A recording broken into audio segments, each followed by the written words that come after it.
Hey guys, I have a really fun video to show you today. So this is the Great Pumpkin Adornable Elements Bead of the Month Club for November, and I'm making a very gorgeous combination of herringbone stitch bracelets with them. So my goal for this tutorial was to show the same pattern created flat and created round. And so what I'm going to be showing you in this tutorial is how to create these. So both a flat version and a round version that follows the same exact pattern.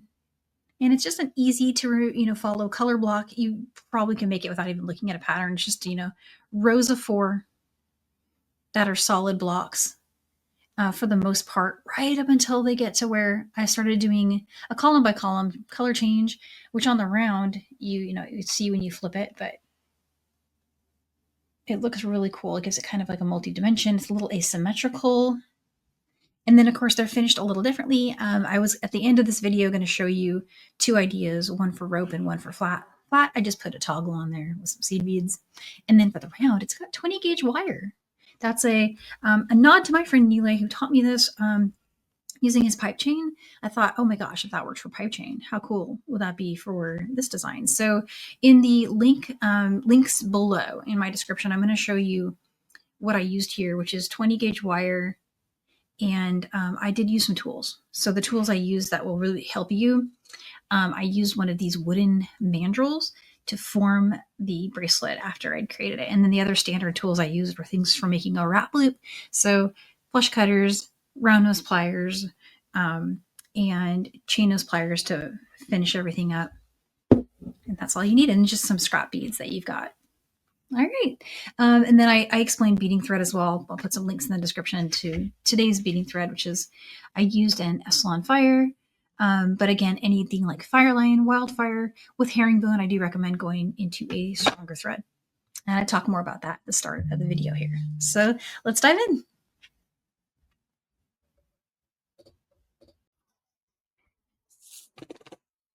All right, so let's get started on flat herringbone, and then I'll show you how to start a round herringbone in the same pattern. Currently, I'm working with a 6-pound weight thread. This is a 0.006 inch beading thread that is a braided fused thread. You can use the thread I'm using, or you can use Wildfire or Fireline.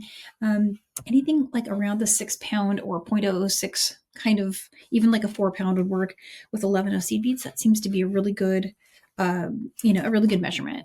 And the reason I like to use just a little bit of a thicker thread for herringbone is herringbone really does benefit from structure. So anytime you have a stitch that is kind of where the beads are taking shapes, it does kind of help to have a thicker, like bonded fused kind of thread that's going to hold its shape and structure for you. It'll make it easier for a beginner.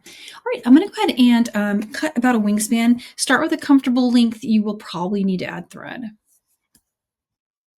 The beading needle I'm working with is a size 10 hard beading needle, and I've picked up the first 2 colors that are listed in the pattern. And so let's start the flat rope first. And I'm going to work the same pattern for both the round and the flat configuration, so it can really show you what's happening structurally with the stitch. I like to start both of these designs in the same way. To begin with 4 of your color A beads. This is going to represent those first 2 columns, or the first 2 rows of the design, and leave about a 7-inch tail. Oops, sorry about that. Okay, and so here's my tail side, my working side. Bring your needle back up through the first 2 beads that you strung. You're coming up from the tail side. And again, about a 7-inch tail or so.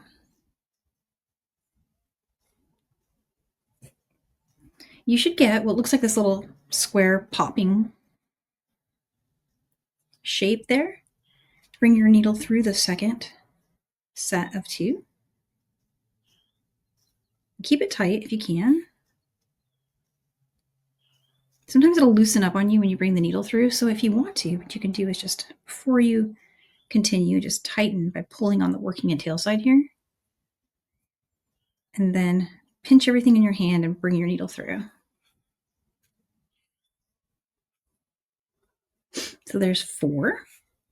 This is a 3-column, or you could say 6 stacks of 2 configuration rail ladder. So bring in your needle back through.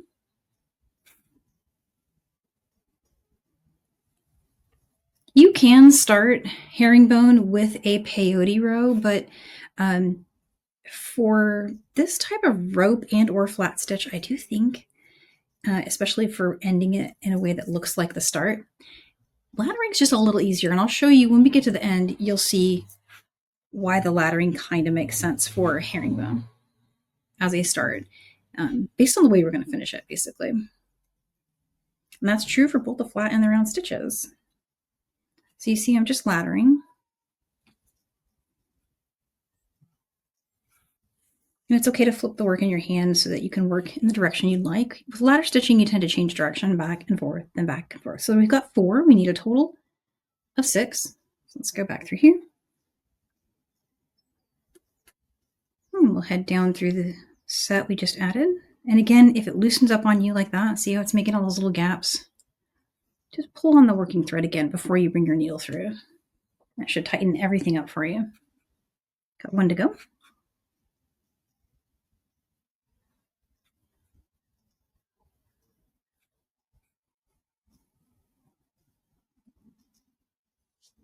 Okay.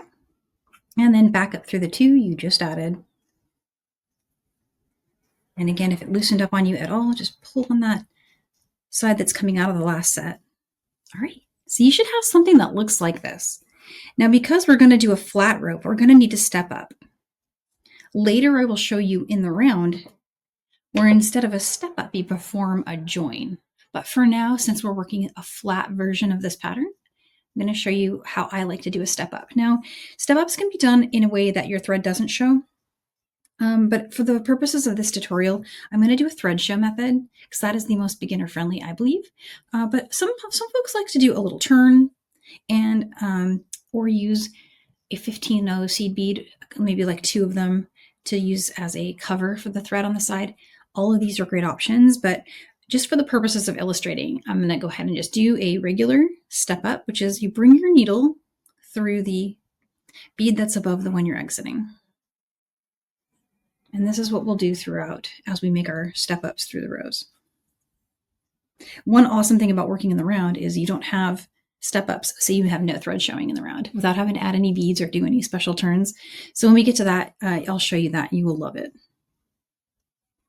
So let's go ahead and flip the work so that we're working from left to right. I'm right-handed, so I prefer that, but some folks do prefer the other direction, so try both. We're going to pick up 2 beads. And the pattern is being worked row by row now. So we're picking up the 2 in that row, which for these first 4 rows is all color A. And go ahead and go down through the second column. So just like that. Hold everything tight, bring your needle up through the adjacent column, which will be the 3rd one.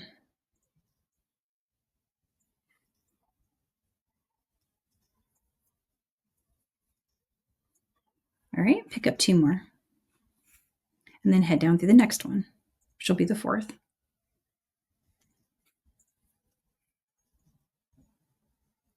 And then last but not least, you want to head up through the 5th column, which will be your next one. Pick up 2 more beads and head down through the last column.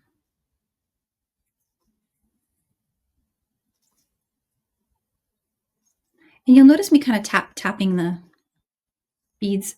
Our goal is to get them to sit like that. They're going to look like they're in a little V shape, see? We're going to need to do another step up, so let me just pull the tail thread out of the way. And we will bring our needle up through the bead above. And with a step up, you'll be stepping up into the one you just added. So the first rows, because you're working with the stacks of 2, is a little different than the subsequent rows. The next rows will all be worked stepping up just from the previous row. It's just this one we had stacks of 2. So let me show you what that looks like. I'm just going to flip the work again. Here's our 4th row, and again, it's all color A. So we'll pick up 2, and this time you're just going to go through the bead you added next in the row below.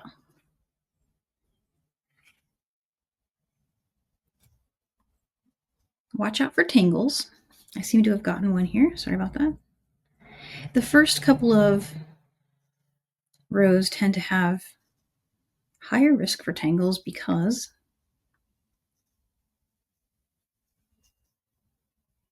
you're working with such a long strand. Sorry, focus in here. Hoping I don't have to pull my needle out, but we'll see. Yeah, I know we're going to be okay. I do need to remove my needle from the stitch though to fix this error. Okay, so see my knot here? Just going to go back through there.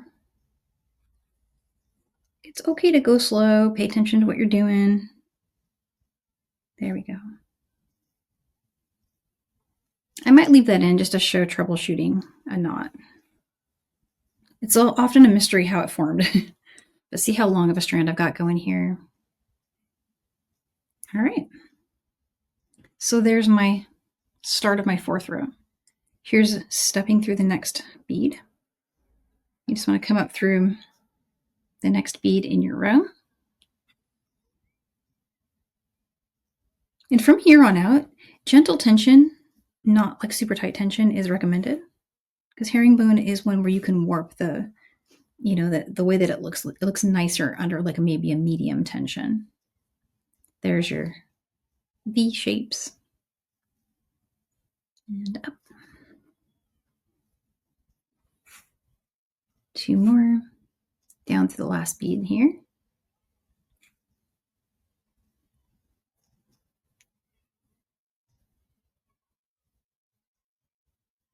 Straighten that out. And here's a normal step up. So this is what you'll do at the end of every row. You'll just bring your needle up through the basically the last bead you added. So you'll be coming out of the one that's below it, and you'll just head up through. You can tighten that one more time. Pinch everything in your hand. Bring your thread up and maintain some gentler tension for that turn. We're going to change colors now. This pattern has worked basically in 4-row color blocks. So each of the 4, it'll change color each 4 rows, basically. Even when we start working in different color per column, which is part of the pattern.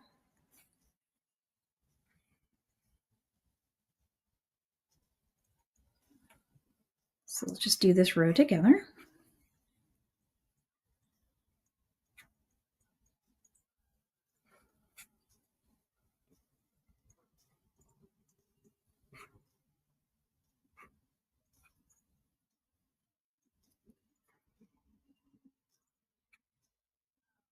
This will work up nice and quick because we have only 3 columns. So every row you just only have really 3 stitches to perform. So there's that.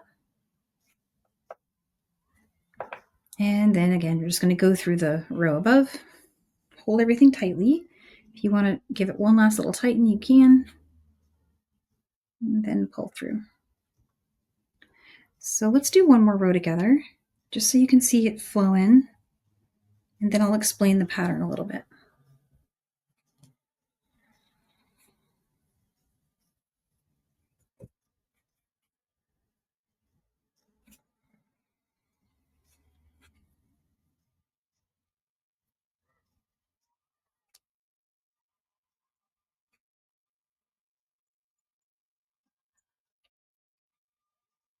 Here we go. Sorry if that noise is audible. I've got my window open and there's, I think, some kind of like truck backing up or something. Not sure. There we go.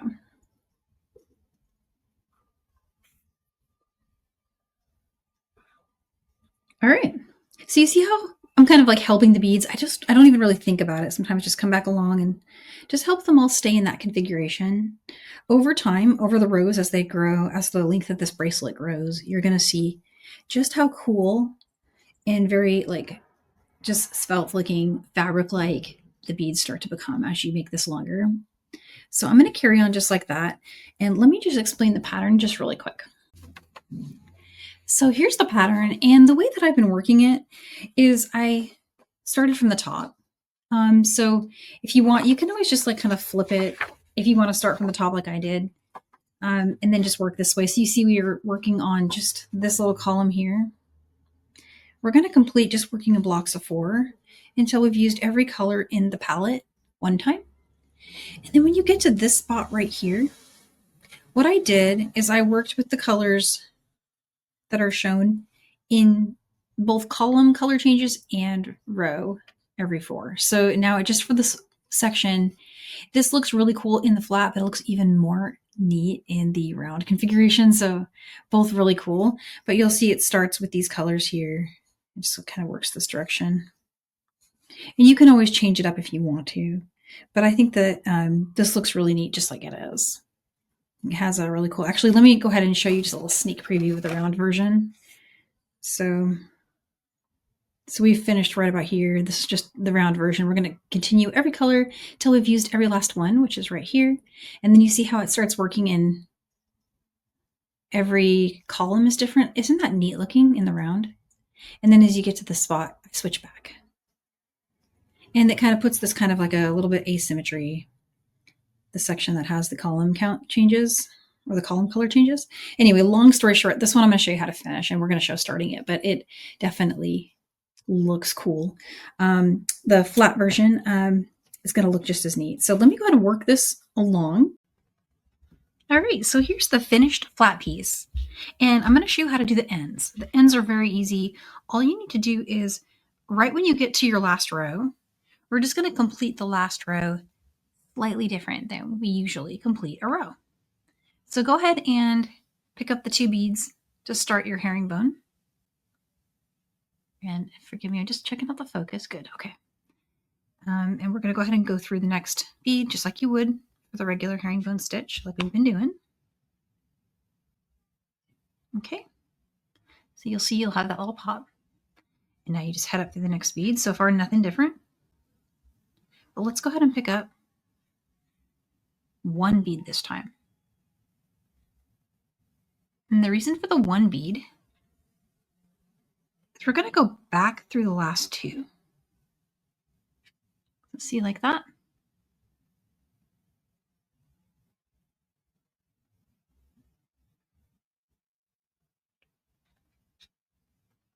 And let me just pull that thread through. All right, and when you do that, you'll get this bead kind of sitting there, just hanging out by itself, little wonky. Head up through the next 2. So these are the adjacent 2. So just like that.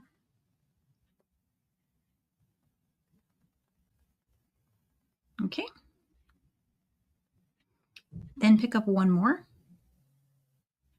and head down through the next bead. And you see how it's creating a thread bridge for us across the whole edge? Come up the next column. And again, we're just going to pick up 1 bead and go back through the last 2. So these 2 just like that. And apologies about this focus. I'm not sure what's happening with that, but I will look into it. Hopefully that's okay for now. You can see something new happening. Okay. And we'll head up through these 2 beads now.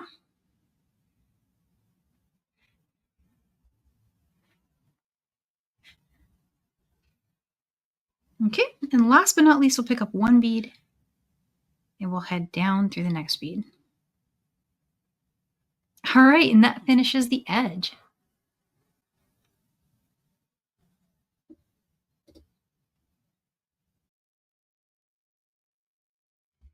All right, so the next thing you're going to want to do is weave in.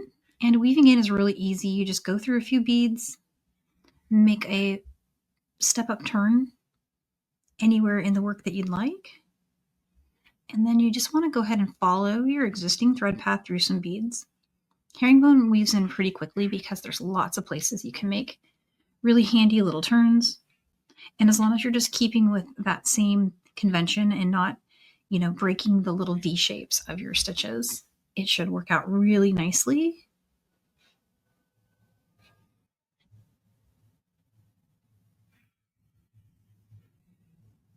So just carry on like that to weave in. And for your edges, I forgot to mention, before you weave in, if you want to use this thread to connect a clasp, you can. Or if you want to use another closure method, like one of the like tube ends, there's lots of different options. For now, I'm going to set this aside while I think about how to finish it. And we're going to move on to showing the round configuration. And then right when we get to the end, I might have a better idea of what I want to do for putting a clasp on the edge. So for now, there's our gorgeous pattern, setting it aside. And let's start the round stitching. So I'm going to grab a new strand of thread. Again, I'm working with the S-Lon in a 0.006 inch length. And I'm just going to go ahead and trim a comfortable wingspan and put a beading needle on. That's about a size 10, 11, or 12. There it is, ready to go there. And the next thing I need is my color A from the pattern, which is this one, the 2048. Just bring some of those down. You'll recognize the start of this as the same as the way we started the flat herringbone, right up until we get to the end of the laddering. So we're just going to go 1, 2, 3, 4, leave a tail to weave in, and head back up through the first two. And pull that tightly. Head back down through the second two. And if you want to take a step here and just pull both of these tightly, you'll get that nice sharp little start to your ladder.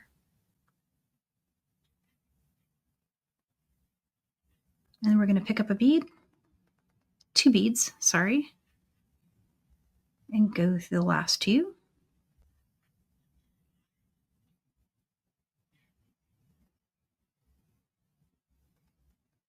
And then take your needle and head through the 2 you just added. Watch out for your tail. It's going to try to loop itself in with your stitching. So just like that, there's the first 3. We need to do 3 more just like that.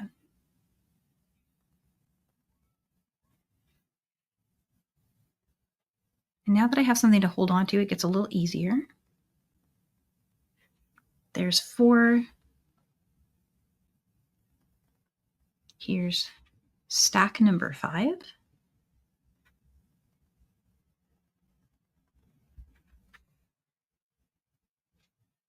So far, so good. And number 6. So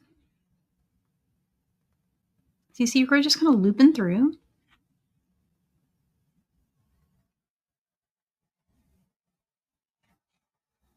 And there you go. So at this step in the flat configuration, we did a step up to resume starting the next row.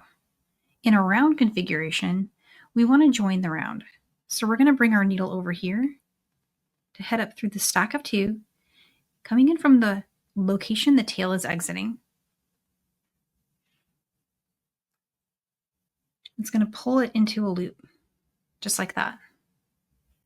On the top side, it'll be open like that. Bring your needle through the stack. That was the last stack you were exiting before. And close it together. So now you have a loop or a little ring, and you can bring your needle up, back up through the one that is next to it, or through the next one, whichever you prefer. Let me make sure I'm going through both beads. Looks like I'm not.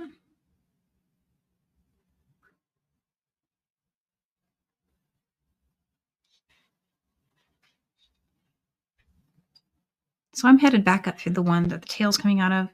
I like to do that because then it gives me a chance to tighten everything.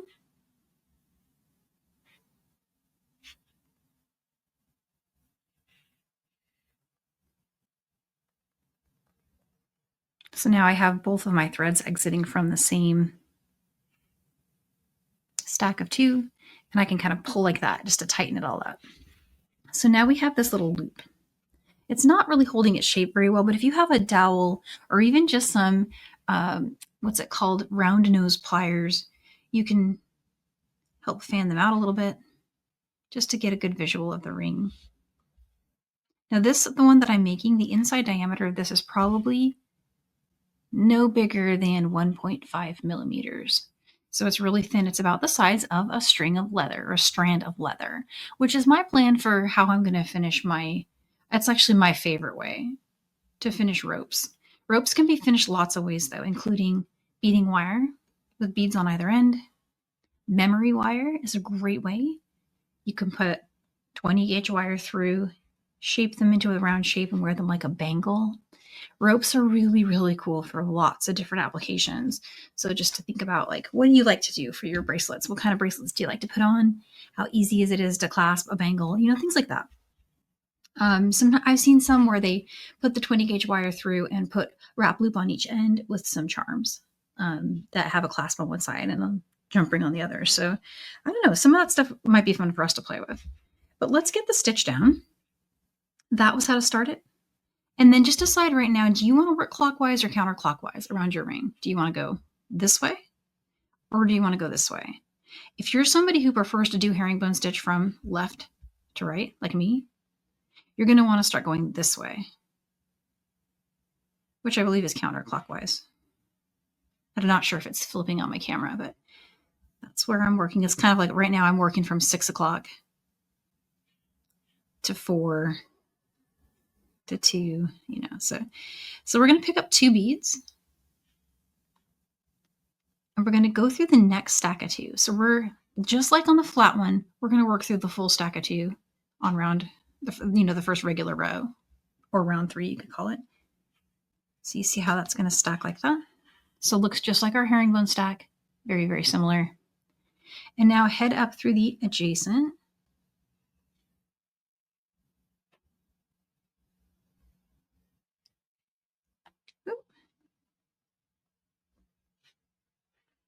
I'm getting a lot of little loopy-doo, like knot kind of things happening. So just go slow. There we go. You're gonna need 2 more.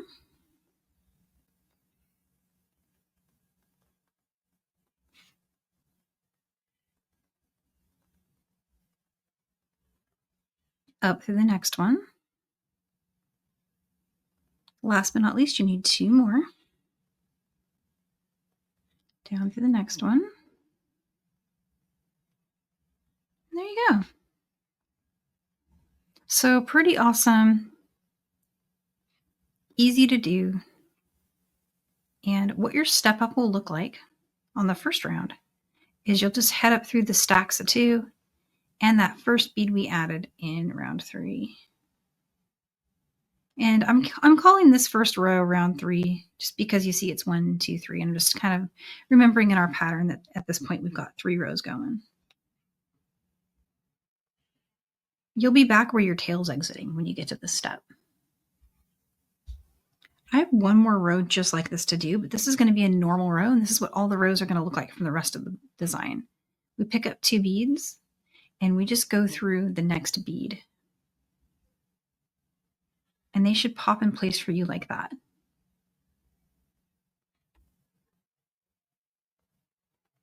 Goodness, focus. There we go. All right.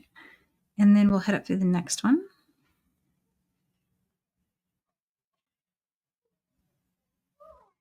And we'll pick up 2 beads.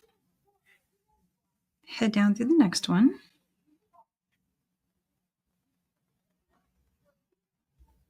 And then up through the next bead. So you see now we're working into the single bead of the previous row. We'll pick up 2 and head through the next bead here.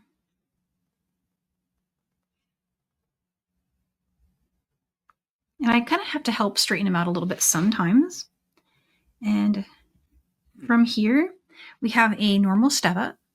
The step up, you're going to go through the next one over from where you're exiting. So you see we're exiting right here. And we're going to head up through these two here.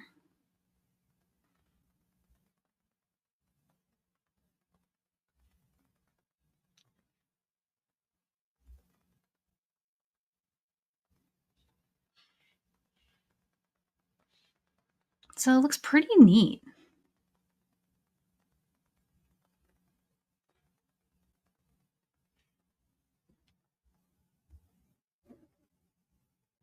And at this point in my pattern, it changes color. I'm just showing you on the flat version where it goes to. It's kind of cool. Mustardy, orangey yellow. So we'll pick up these two beads here and just take a quick look at our piece. Go down through the next bead.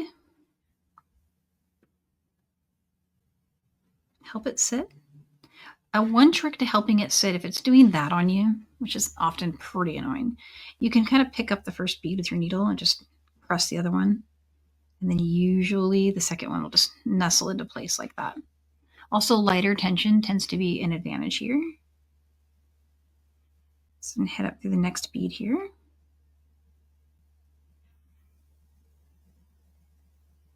And as with all bead weaving, after you have a few rows, things get a lot easier. It stops tangling with your tail. You have something to hold that makes a lot steadier hand for you. The first rows are always really fumbly.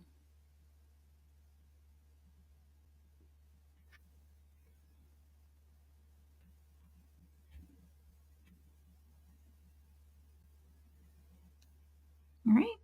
And then from here, I'm going to head up through the next one. Pick up two beads. And let's work the last column.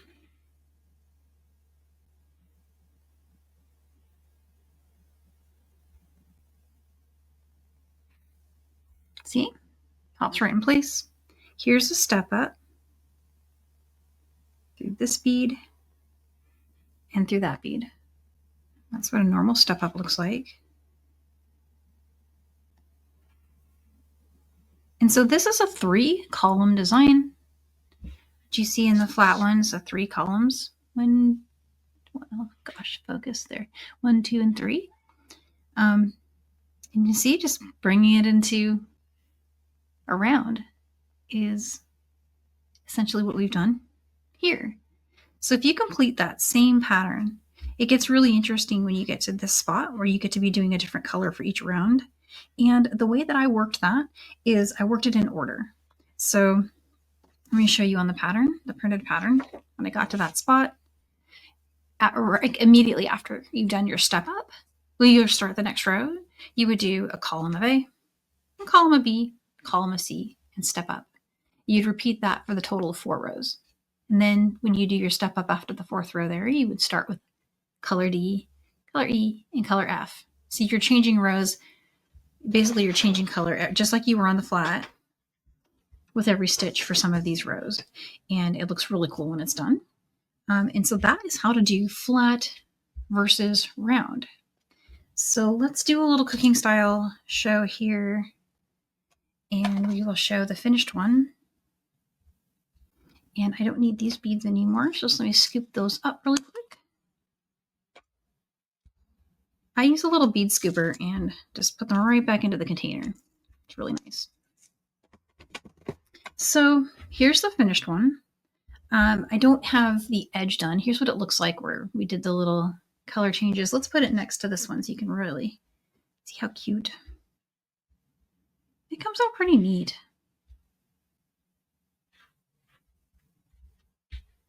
It'd be kind of fun to wear that as a stacked piece, I feel like. Just really has some nice dimension to it. What do you think? I like it. I had fun making these. So what we'll want to do to finish the edge, once you get to the very last row, it's a little different than on a flat herringbone piece. On a round herringbone, you could do the same process that I did for finishing the flat version, which was 2 and then looping around and looping. You can do that if you want, or in this case, you can just do some laddering. So after finishing row 4 here, you would just go and down through 2. Okay. Up through the next 2. You could also do this on a flat piece, but on flat pieces, for some reason, I feel like the way I showed you works a little better. This makes it kind of thick, which on a rope we don't care about, but on a flat piece you might, because you might be adding a clasp, right? Did you see how I laddered that? And I'm going to head up through this adjacent column one more time. Okay, and turn. Down through the next 2.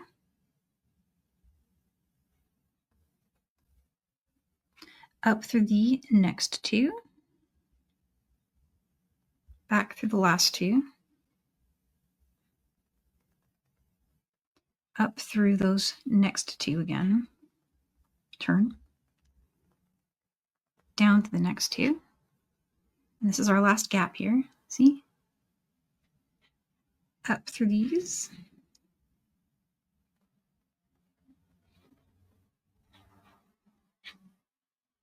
Down through these.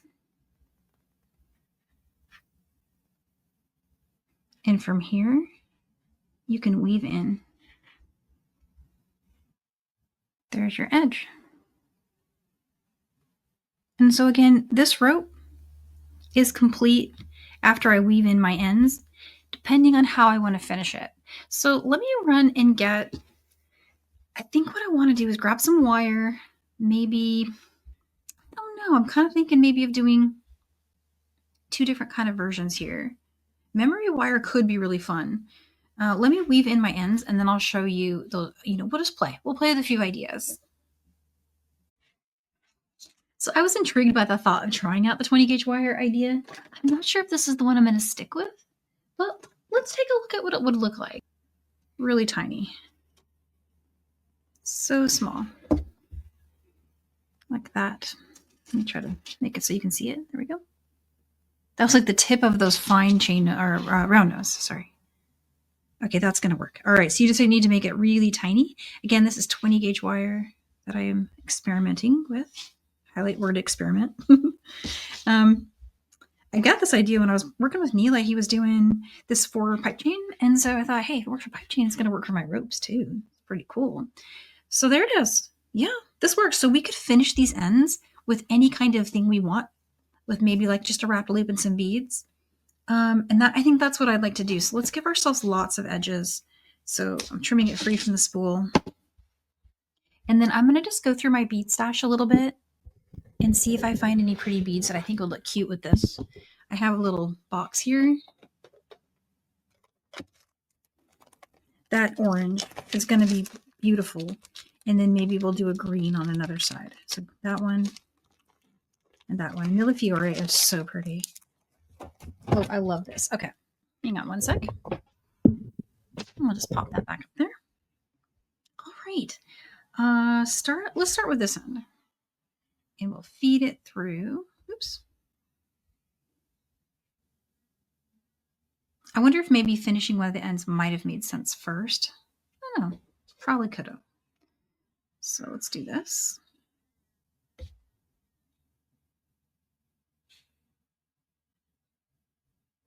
And it might be time to think about a clasp as well. And put it on now before I finish my wrapped loop. Let me go ahead and get a clasp option going. All right, so I've got a toggle for my other one, and I've got a toggle for this one. Let's put it on.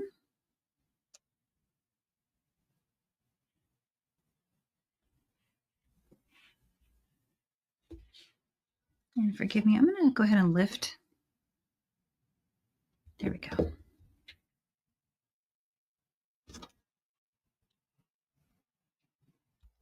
Okay.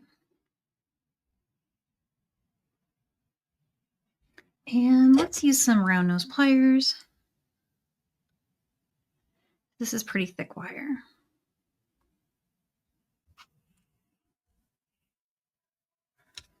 That looks really pretty.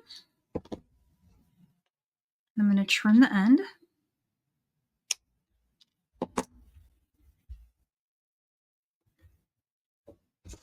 And maybe just press that flat.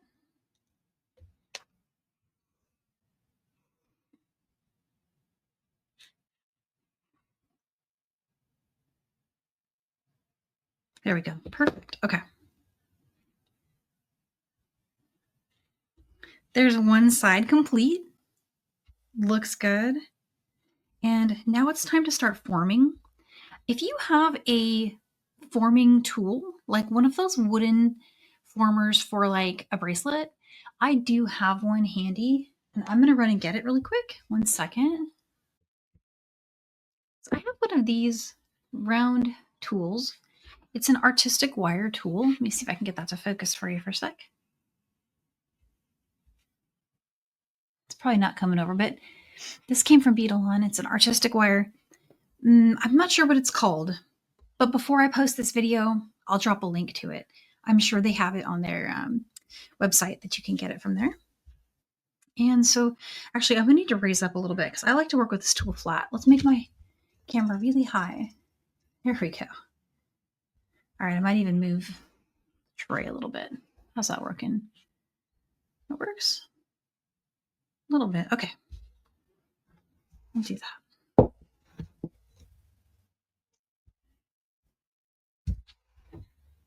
Okay.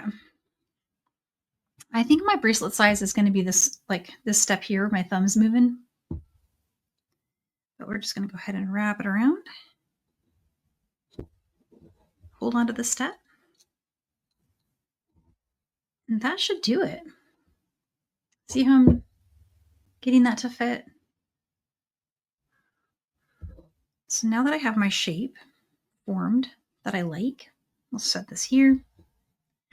And I'm going to go ahead and finish this end. First I'm going to need to trim off our little loop that we made. Okay. Then we'll put on this bead. And then using my round nose pliers, we'll just make a pretty loop.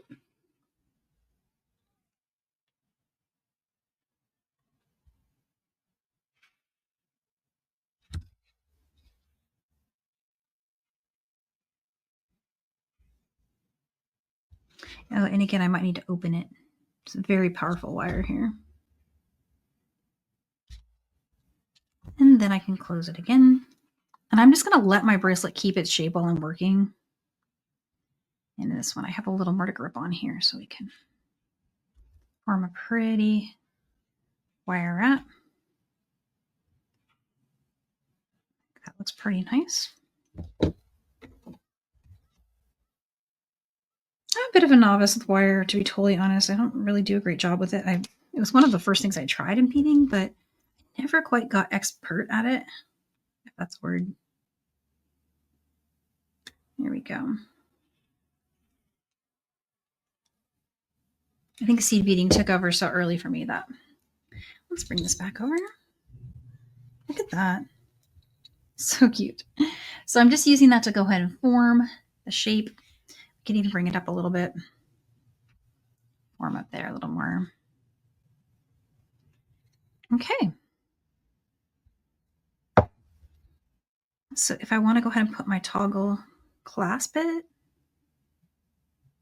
So this ended up being about 6.5. That top mandrel measurement is 6.5. Let me just pop it back over so you can see. So 6.5 inches roughly for that one. So if you wanted to make it longer, but you didn't want to expand the part of the pattern that's beading wire, what's the word I'm looking for? Come on, brain. Stitching. You can do this pattern, but just add more beads, you know? So again, this was 20 gauge wire. It was probably craft wire. And because this is some spool that I've had, I don't know, it's 20 gauge, either craft wire or artistic wire. It's definitely not German style. That I know for sure. And there it is. That one's all set. Look pretty. I'm really glad I went with the beads on it because that makes me really happy. So I'll get a glamour photo of that for our thumbnail. And let me just show you real quick a super, super speedy finishing one of the ends of this kind of a bracelet. So let's match the color I have exiting there. I'll do that on both sides. So for the side, it's that one. And putting a toggle onto one of your herringbone ends is actually really easy. So I'm going to do a quick step up here to bring me up to the top.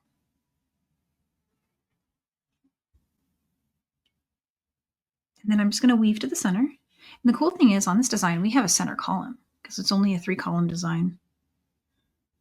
So let's head up through this. Oh, I'm higher now. Sorry about that. Let me bring my camera down. There we go.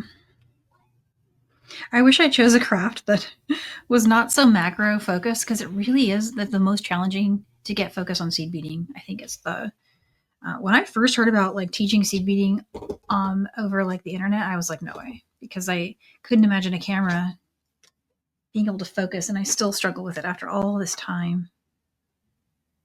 Well, so I'm going to string 3. I'm going to do the same thing on both sides. So you see it here on the side. It's the same thing on the other 3. Then pick up 1. And if you want, go ahead and make that 1 in a different color. Can't hurt. We're going to need this color next. So let's bring this one out. 1. And this is just so I know which is my turning 1. Right? So 1, 2, 3, 1. Now pick up 1, 2, go through your toggle. 1 and 2. Go back through just the green bead. And pull that to tighten it. Pick up 1, 2, 3. Feel free to adjust these counts if it gives you too much height, you know. And then head down.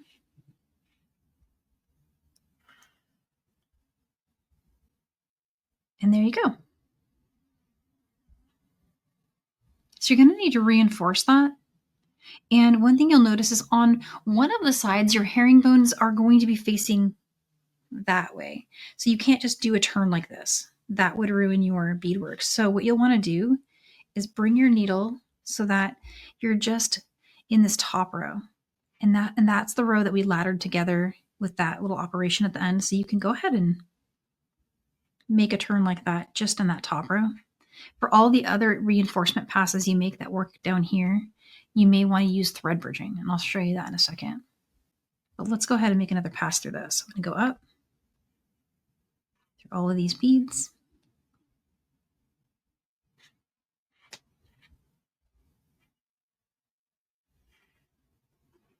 And you could always use 3 beads here at the top too if you feel like that's better.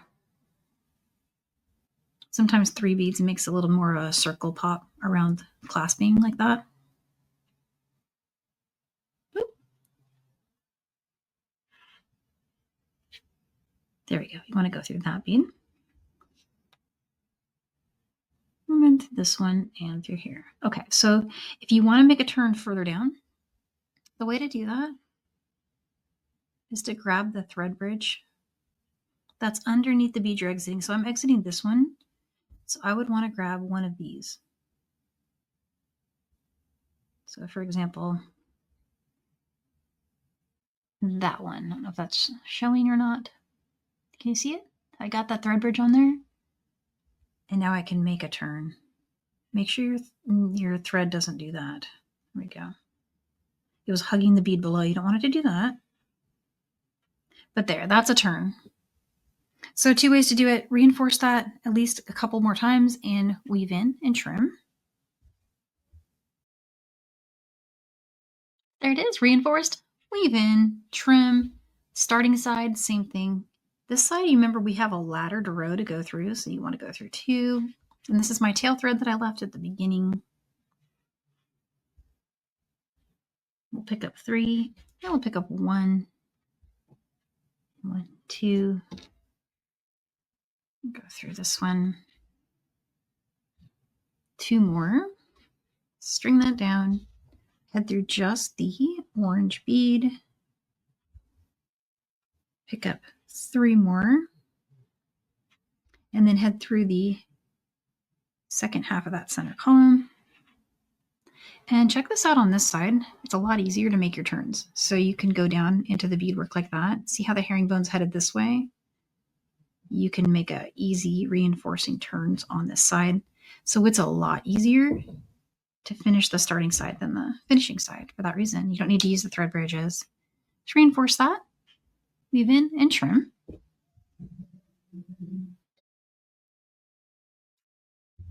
Ta-da! So pretty.